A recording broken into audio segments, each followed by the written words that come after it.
Well, good evening and welcome to Tucker Carlson Tonight. For months, almost a year actually, the refrain has sounded, Russia hacked the election. Russia colluded with Donald Trump. It was unprecedented behavior, treasonous, really. Heard that night after night on this show. We've been told we need a massive, semi-permanent investigation to expose all these crimes. We might even need to nullify a presidential election. Okay, so let's say that Russia did hack the election. What would that look like? A few $1,000s spent on lame, ineffective Facebook ads? Probably not. Instead, it might look a lot like what was actually going on for years at the Podesta Group, the Democratic lobbying firm co-founded by Hillary Clinton's campaign chairman, John Podesta. According to a source we spoke to who worked there at the Podesta Group for years, the company received huge sums of money from a pro-Russia shell group in order to bolster Russia's interests in Washington, all without declaring itself the agent of a foreign power, which it demonstrably was. Election hacking might also look like the infamous and fraudulent Trump dossier, which was compiled in 2016 and then released this past January by BuzzFeed as a laughably stupid news story. Much of the information in that dossier came from Russian sources with ties to the Kremlin. Who paid for this? Well, at one point, funding came from the Democratic National Committee, Hillary Clinton's campaign, possibly even the FBI. So let's say you were looking for a smoking gun in this Russia story, and many are looking for that smoking gun. We now have evidence that Democrats literally paid money for Russian intelligence, as well as proof that the top Democratic lobbying firm in Washington was getting rich by advancing Russian interests. Collusion? If that's not collusion, what is collusion? We put a lot of calls out today, and very few Democratic lawmakers were interested in talking about this at all. The rare exception was Brad Sherman of California, the honorable exception, and he joins us tonight. Congressman, thanks a lot for coming on. Thank you. I'm here to talk about the tax bill. The tax bill. Well, unfortunately, I mean, this is a job-killing, deficit-exploding tax bill, which is the real story, the real vote in Congress.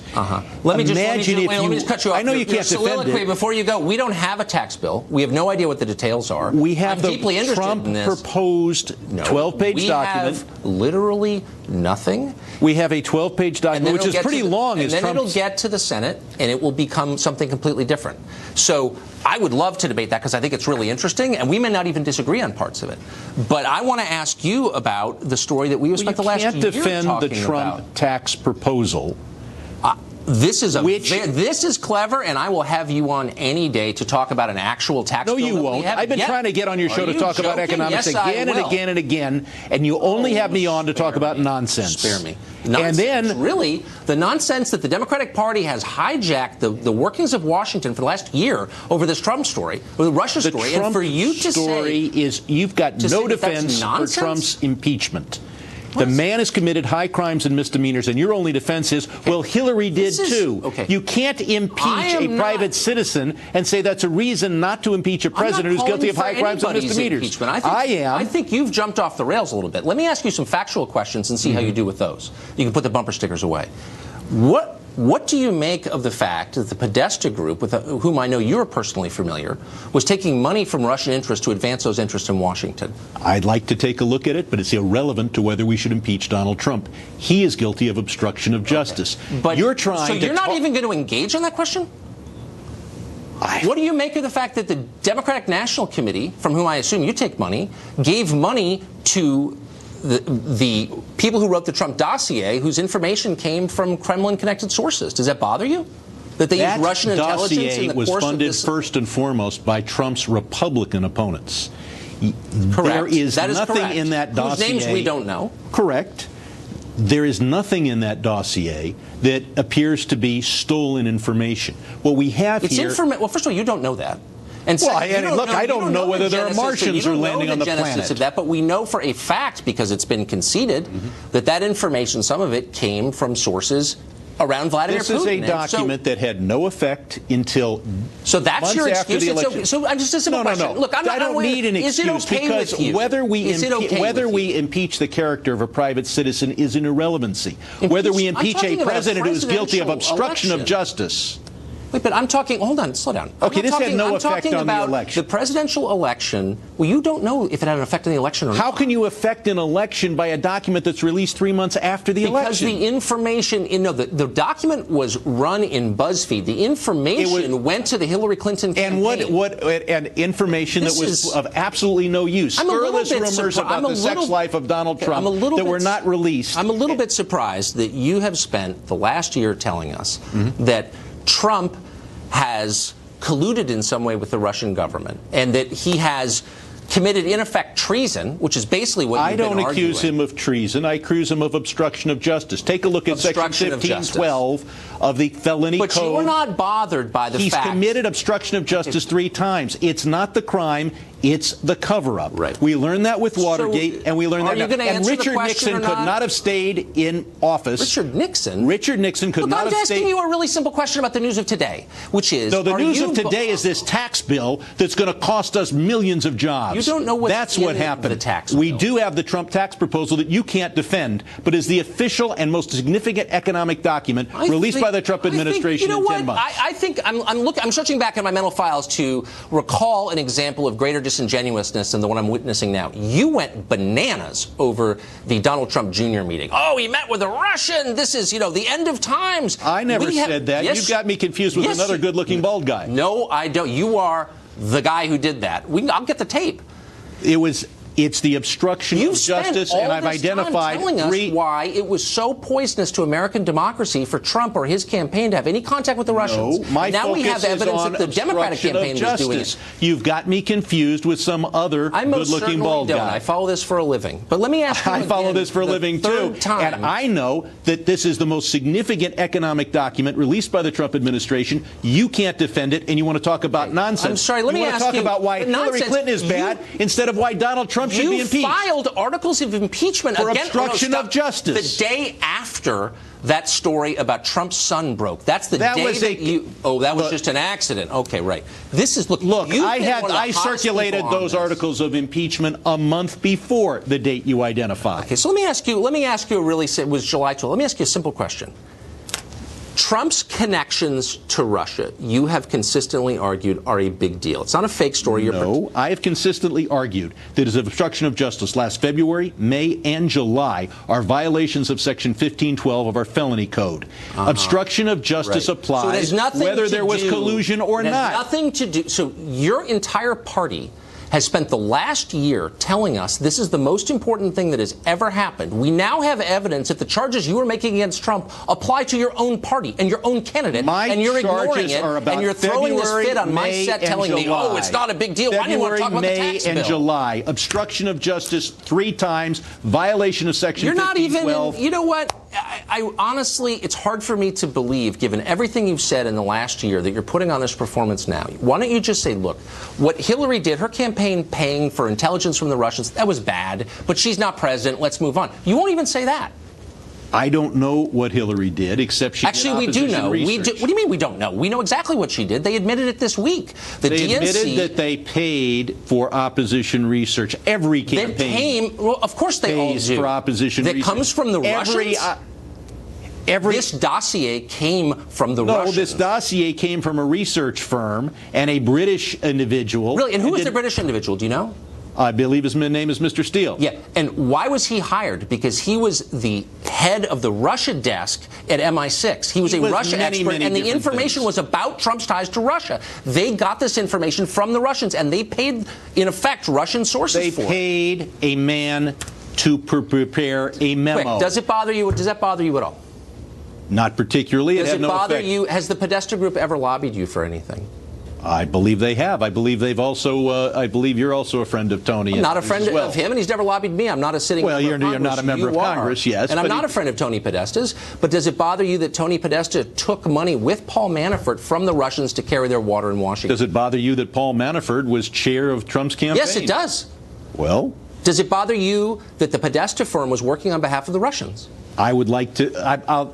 If it was true, it would bother me. It is true. I mean, You're asserting it. A lot of things are asserted on this. No, I'm not asserting it. Okay. It is factually You're true saying that he failed to file a foreign agent's report. You know, that's I believe that to be true. What I know is true is that they took money from Russian interests to represent those interests here in Washington. Well, and I think by your standards, that's wrong. When you say Russian interests, if you mean private companies, that's different. No, I mean I mean the Russian government. I mean the Russian government. If he did it, why don't you want to talk about impeaching a president? And your answer is, hey, there's this lobbyist in town who isn't any good. Because the predicate for this impeachment is exactly the same behavior. You haven't read my articles of have. impeachment are only a page and a half, and you haven't bothered to read them. Actually, I have read them. Then you know and they're I think they're even more justice. fatuous now than I did before. Now that I know that there's no principle that undergirds them, that you're willing to excuse anything the Democrats do. Justice is a crime. It is a felony punishable by 20 years, up to 20 years. Come back when you got a tax bill and you want to chat about it. The tax bill's been released, and you can't defend it. Yeah, right. Byron New York, chief political correspondent at the Washington Examiner. He joins us tonight. Byron, we're going to use inside voices now. So you just heard Congressman Sherman, who's sitting still right next to me, say, in effect, it's not a big deal that the Hillary campaign paid for this dossier or that the Podesta group was lobbying on behalf of the Russians. Yeah. Are you going to talk about me? We're going to talk about right here. Wasn't a big deal. Yes, it was a big deal. But even before we had this revelation from the Washington Post that the DNC and the Hillary campaign had paid for the dossier, even before we knew that, I think you saw a shift in tone among Democrats away from collusion. And started yelling about the tax bill? No, they were talking more. They were talking about Russia's active measures in the campaign, and Russia did have a campaign to influence our presidential election. There's no doubt about that. And indeed, you see with the articles of impeachment are about obstruction of justice, about the president's firing of James Comey. In other words, you get to a point where collusion doesn't matter. So you don't have to prove that. It's just that the president obstructed justice. We've repainted the slogans on the barn. We never said that. Yeah. We're just moving on to that. But I think what has happened now is after an attempt to paint Russian involvement as a one-way street where the Russians were trying to hurt Hillary and help Trump and Trump was somehow dealing with them, I think we've seen it's a much more complicated picture because it is a fact that this foreign agent, the former British spy Christopher Steele, did get information from Russians who were connected to the Kremlin. You just look at the dossier. The dossier has source A and source B and source C, and they're identified as, you know, a senior Russian foreign ministry official or a former senior Russian intelligence official or a senior Russian financial official. So it's not a secret that they're dealing with people who are in the Russian government connected to the Kremlin. So what has changed now is we're now seeing these democratic efforts to get dirt on Trump from Russia. And that does sound suspiciously like what Donald Trump Jr. thought he was going to get in that June 2016 meeting at Trump Tower when some Russians had approached him and claimed to have had some sort of dirt on Hillary Clinton. They didn't, and that's not what the meeting was about. But it's very similar here. Interesting. We still have the Congress. Would you like to interject? My articles of impeachment have always been about obstruction of justice. It's not the crime, it's the cover-up. We've got 3 different instances of violation of Section 1512. They do not, whether Trump colluded or he didn't collude. He tried to stop the investigation of Are you Flynn. a little embarrassed? Tell me you're a little bit embarrassed by these revelations. I'm not embarrassed at all. What I'm embarrassed is that we're not here talking about impeaching a president and stopping a bad... the things that you think are important. Yes. The things that are important to the American people is who's their president and what's their tax bill. Not whether the last candidate for president had a good campaign or didn't have a campaign. We've had you on many times. It's as silly as trying to say that Richard Nixon should be in office because you have dirt on George McGovern. So let me. That's insane. Thank you very much. You rose to the occasion. Let me just ask you quickly, given the performance you just saw from Congressman Sherman, if Democrats were to take control of the House of Representatives in the midterm election a little more than a year from now, how long would it take, do you think, to impeach the president? You know, I think that's a bit of a fuzzy question because go back to 2006. George W. Bush's poll numbers are in the tank, and it looks like Democrats are going to win the House, which they do.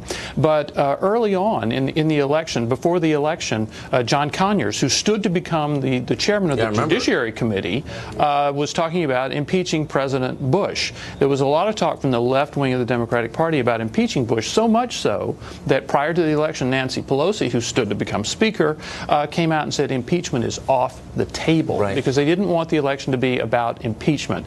And if you have a lot of talk about these articles of impeachment coming up to next year, that's a good point. Look what could happen. We'll talk about the commercial break. We're out of time. Would you like to read the tease, Congressman? I'll read the tease. The post-Weinstein backlash against sexual harassment is consuming a top political analyst at MSNBC. But what are the risk of accountability turning into witch hunt? More right-wing take on this will come up right after the commercial. Thank you.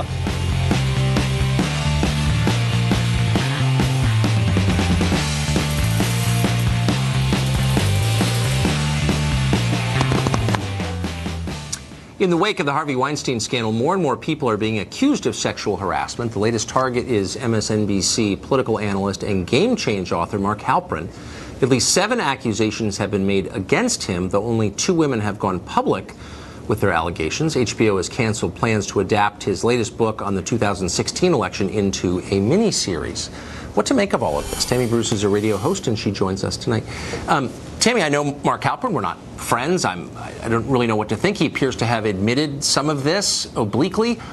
And so I hesitate to weigh in, except one part of it sticks out, and that's that in this case, and as in a lot of others, a lot of the accusations are coming anonymously. It doesn't mean they're not true. Right. But one of the keys to American justice, I think, has always been you get to face your accuser. You get to know what you're being accused of, and you get to know who's charging it. And that seems to not be in force anymore. Well, I think that Mr. Halperin perhaps does know who's making the accusations. Yeah, I'm sure. The issue is not that we deserve to know. And let me just say, That's a good point. I agree that it's a little concerning when you've got accusations made that affect someone's future. And we've dealt with this on campus, et cetera, with accusations versus targets. But in the case of someone like Halperin, I would argue, anyone in that position, where you're not dealing with, let's say, famous actresses, these are perhaps still women who are in vulnerable positions where there could still be certainly some retaliation, that the ability to do this anonymously, especially when there's multiple accusations, where now they're saying it was, just like Weinstein, an open secret, that it may in fact still be safer for these particular women to do it in this fashion.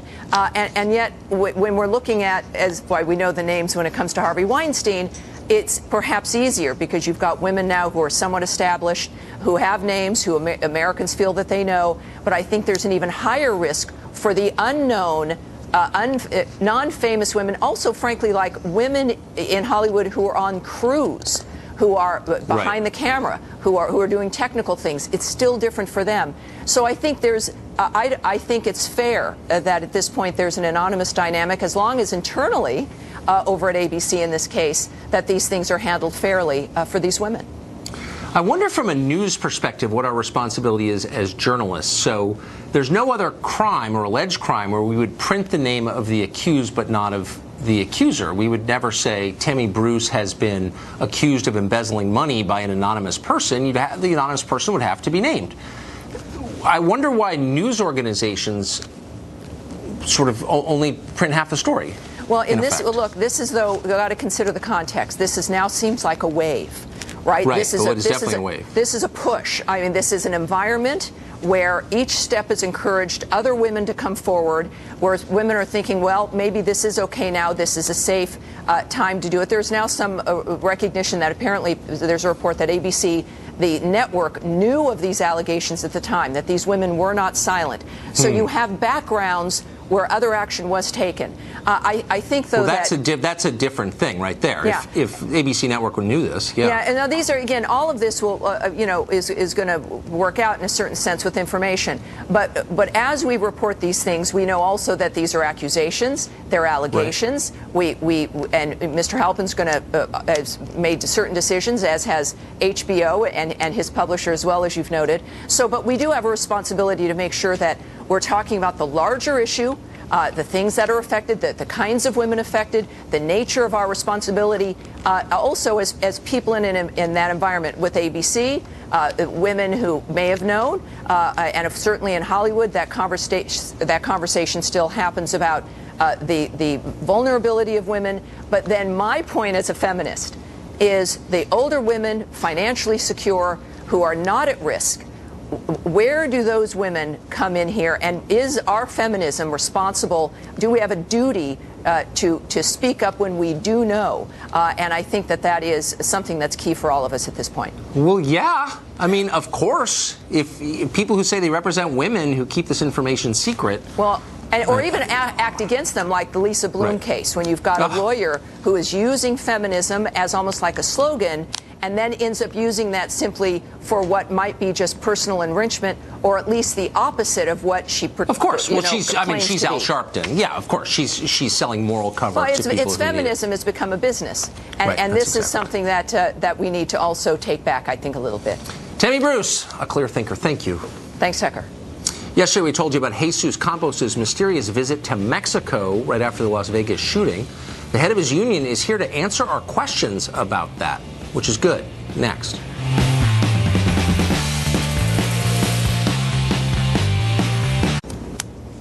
Last night on this show, we showed you a customs document that indicated that Mandalay Bay security guard Jesus Campos made a previously unknown visit to Mexico.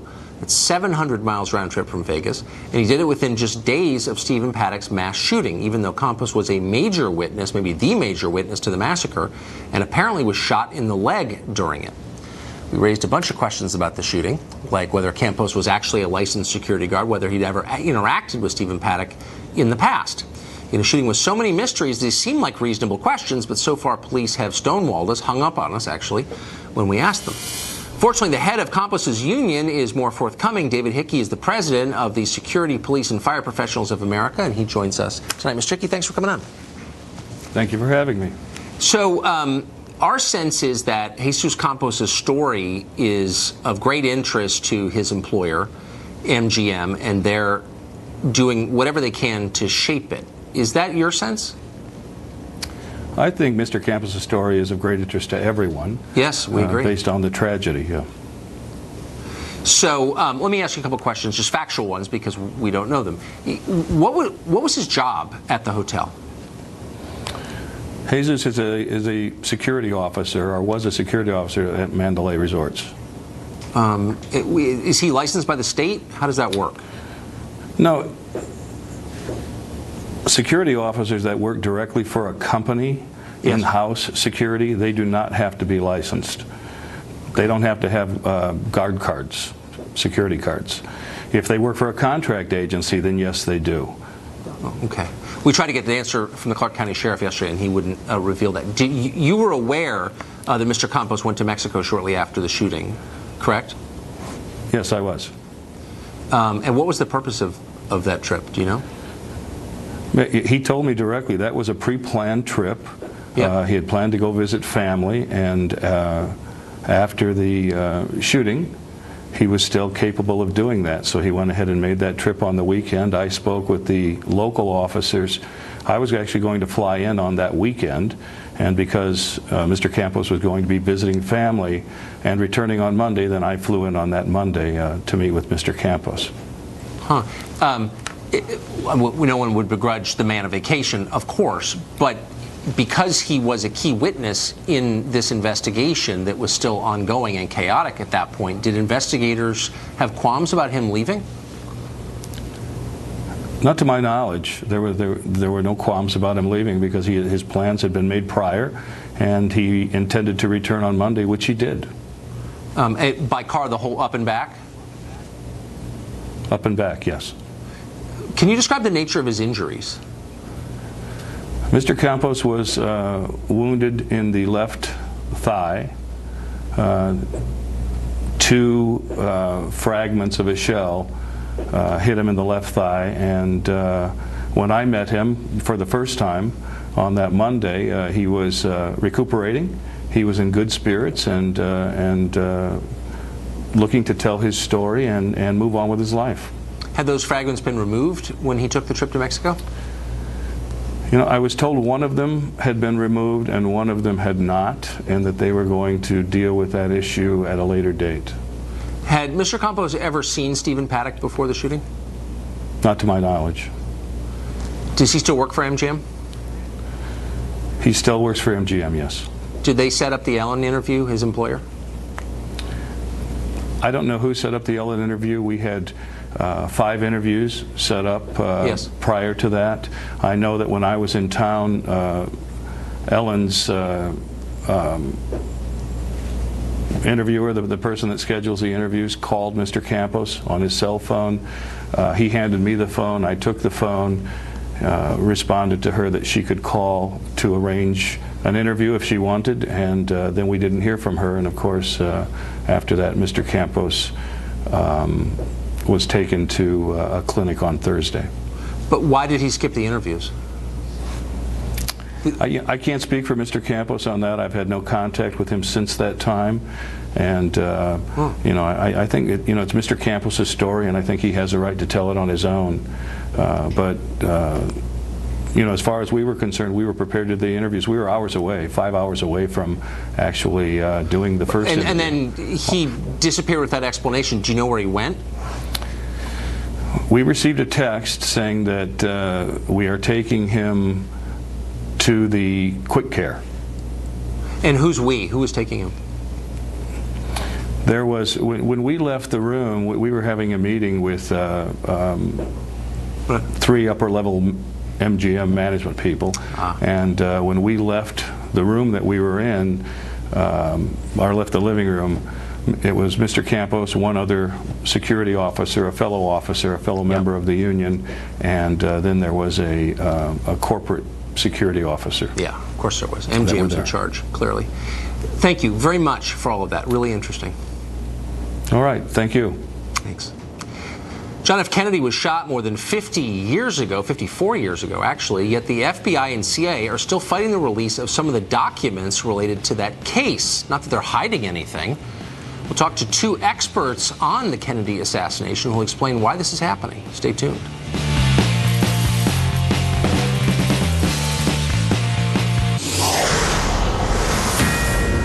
A Fox News alert, the most delayed in history. 54 years later, the JFK files are finally being made public, or were supposed to be.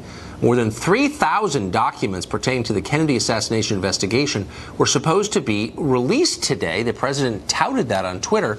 Many of them, though, are now being withheld yet again as the CIA and other agencies make redactions to them. They overruled the President of the United States, apparently, in case you're wondering who's really in charge. Why are they doing this? What could they possibly be hiding? Dr. Michael Baden was chairman of the House Select Committee on Assassinations Forensic Pathology Panel that investigated JFK's death in the 70s. Gerald Posner is the author of the celebrated book Case Closed, Lee Harvey Oswald and the Assassination of JFK. They both join us tonight. Gerald, first to you. I know that you've written the premier book arguing for the single shooter and that the conspiracies are nuts. And you really did a lot of work on it. You can see why, and I read your book and believed it, but you can see why if the CIA 54 years later is basically telling the president, no, we're not releasing it, we need to redact more, they're hiding something. What could they possibly be hiding?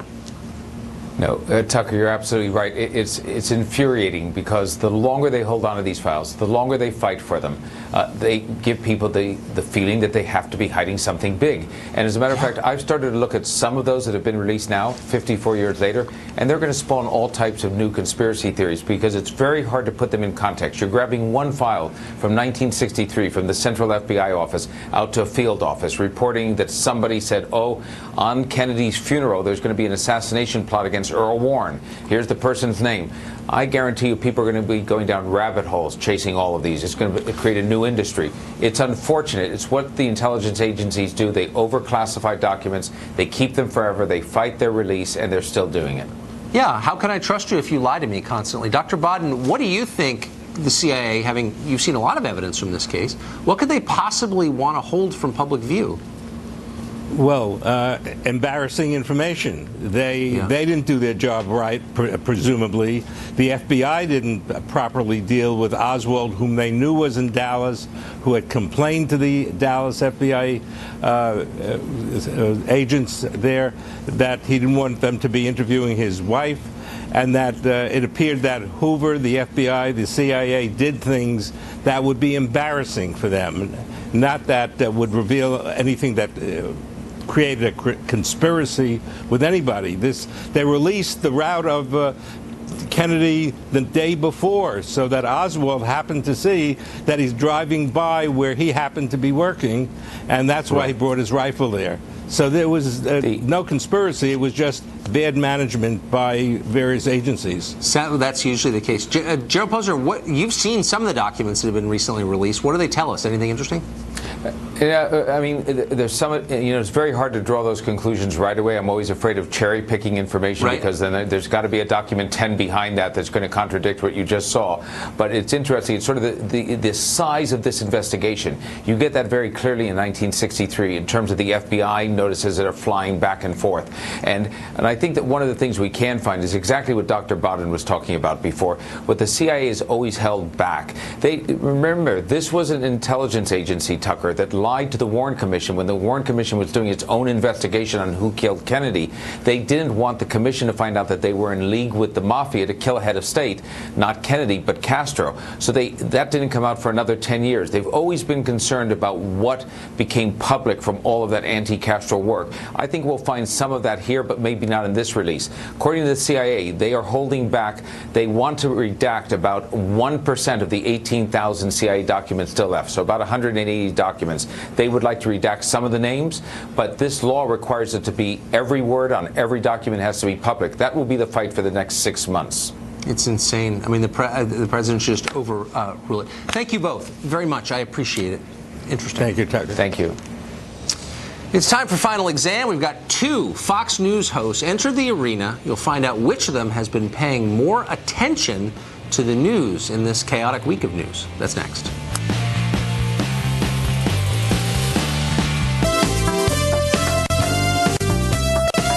Time now for Final Exam, where we pit 2 major figures in the news business against one another to see if they've been paying attention at work. Our contestants this week: Shannon Bream, host of Fox News at Night, which debuts on Monday, this coming Monday at 11 p.m. Eastern. We're going to watch every night. And Brian Kilmeade, host of Fox and Friends, Fox News Radio from 9 to noon every day, and the author of a fantastic new book called Andrew Jackson and the Miracle of New Orleans. We're honored to have you both here. I'm thrilled to be here, as well as to see Shannon. I heard she's working hard on a brand new show, but to see you in person and to see your studio, this thing goes on forever. It's unbelievable. So cavernous. It's like a movie studio. It's unbelievable. Well, he's a movie star. Right, I know. So that feels appropriate. And that's more like a walk-in That's what it says on his office door. I love the introduction. See if they're paying attention at work. We're going to find out right now. So here are the rules. Okay. Hands on buzzers. I'm going to ask the questions. The first one of you to buzz in gets to answer the question. You have to wait until I finish asking it, though. There's a penalty for early buzzing. Point. You get it wrong, you lose 8 points. First to 5 wins. Quick question. If she gets it wrong, which could happen, can I come in second and get it right? That's it. That's it. So the buzzer's kind of important. Yeah, it's important. Okay, you ready? This is a lot of pressure. Question 1. A popular viral video this week shows a man soaring high above the plains of southern Africa. But in lieu of a plane or a helicopter, what is his unusual method of flight? Brian Kilmeade, ladies and gentlemen. Pass. No. Drone. Drone. Let's go to the tape. Look at this. This guy, Tom Morgan, strapping himself to a lawn chair. Gutsy move, attaching 100 helium balloons, flying over 15 miles across beautiful South Africa, reaching heights of 8,000 feet. Okay, so let me check with the judges. Does a lawn chair with balloons on it qualify as a drone? No, it doesn't. What kind of game is this? It's a precursor to drones. That's Fox and Friends First. What am I doing? That's the show right before me. You should be watching that. Here's what I loved. I thought the video was going to be a video clip of Brian reading the story about the launch. That would be good. Ultimately, if you're awake. Okay, here's a chance at redemption. There was a wild scene on Capitol Hill this week as a heckler ranting about treason threw something at the President of the United States. What did he throw? Shannon Bream. The Russian flag. The Russian flag, says Shannon Bream. To the tape we go.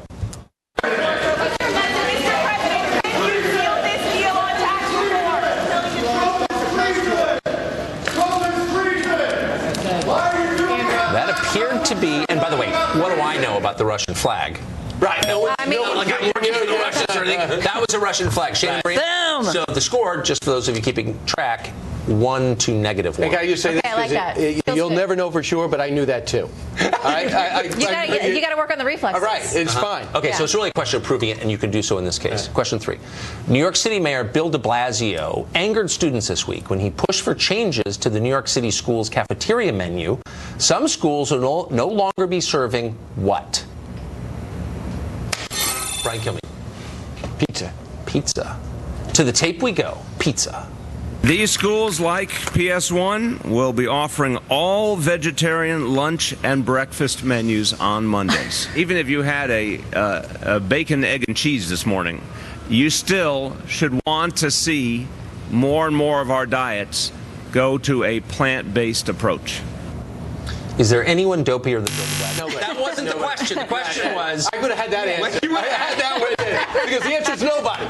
I mean, by the way, you know he sleeps till 11, right? He works out, right? Yeah. He works out, and then he leaves his door open, lays on his couch with the newspaper over his head, and lets people walk by. Oh, yeah. Because he stays up late at night and gets up and works out and then rests. He's reading. You don't know that he's not reading. Is that the Bream schedule? What if he is nearsighted? Right, absolutely. I don't think there's a lot of reading going on. So now, not to rub it in, but it's 1 to -2. But you can still redeem yourself. I didn't know you actually count backwards. I do. I can count backwards. We should put money on. Question 4. Amazon, the company, just announced an interesting new service. For a fee, you can have your delivery driver do what with your Amazon packages? Shannon Bream. Take them inside your house. I don't believe that. It's too weird. But we're going to see if you're right on our tape. Tech titan Amazon is taking things a few steps farther, literally, delivering those packages not just to your doorstep, but inside your home. It's called Amazon Key. How did you know that? I mean, I've been watching news programming. Would you let Amazon into your home? Heck to the no. Oh, I would. I would let them in. Absolutely. I'd feed them. But I would say this. By the way, what about an A for effort? I didn't know the answer. I took a guess. You just don't play if you don't know the answer. Right, that's then strategy. You beat me. I'm strategizing. If you answer the final question correctly, you could get to -1. Okay? Get to -1. Yes, you could. Can you make this triple or nothing? nothing? You could get to -1. Negative, no. Okay. If you answer in Japanese, you can win. Okay, I don't know that. Well, we'll see. Domo arigato, Mr. Roboto. That's all I need to know. The 5th question. This week, Wait. Could we get an update on the score first? I need to know what's at stake here. It's one. This is a 2-point question. Our judges have just said this is a 2-point question. Oh, okay. You can get to 0, Brian. So it's Thank you. -2 to 2. Okay. Okay. I could do as well as Lindsey Graham did in the primary. Yes, you could. That's exactly right. You could win the grand prize. This week, Honolulu became the first major American city to make it illegal to do what while crossing the street? Hint. Does anyone watch TV here? I did. The buzzer didn't go off. Okay. Brian Kilmeade. Make it one more time with the question. What did they make it illegal to do while crossing the street in Honolulu? Oh, text. Text. That sounds I'm reasonable. not sure if that's correct. We're going to go to the tape. No more texting and walking across the street. Honolulu putting a law in effect today stating that if you're caught doing this, you'll be paying a $35 fine. Ooh. You are back to par. Back to 0. You are back to 0. I am still a 0. You had sunk beneath the waves. Now you're floating even with them. By the way, I'm not even getting my expenses satisfied because there's no proof that I was here. I came in with the same score I entered with. So who's going to satisfy? But we're bearing the headline, which is Shannon Bream actually reads the news. And in watches her spare the news. time. I do. I watch Tucker. I watch Fox and Friends. I listen to Kilmeade on the radio. I'm totally dialed in. Shannon Brian, thank you. Thank you. Right. Man, was that a blowout. All right, well, we'll see you tomorrow night to talk about your new book. Brian Kilmeade will be back tomorrow. Same outfit. Same outfit. That's it for Final Exam. Pay attention to the news over the week. You can play along. We'll be back next Thursday.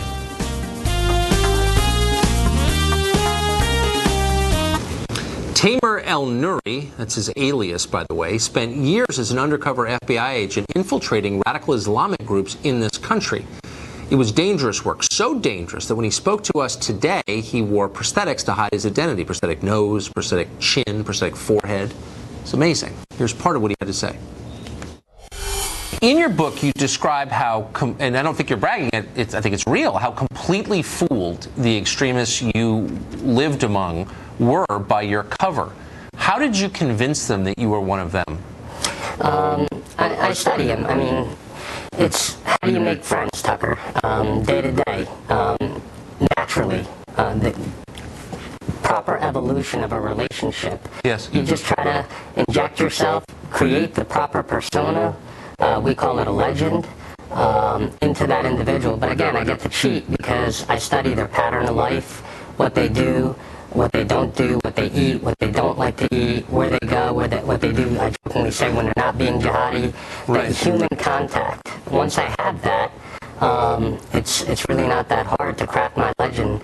So if you need a prosthetic forehead to come on this show and tell your story about your book, I mean, your life has got to be very weird at this point. I mean, you've got to take a lot of precautions to keep from getting killed, and also your family. What's that like? Yeah, that's a bit of a conundrum here, is you're right. Here I am talking to you, but it's a message that I believe very strongly for the people who don't have a voice, but also for the men and women of the FBI who combat terrorism every day to keep our country safe.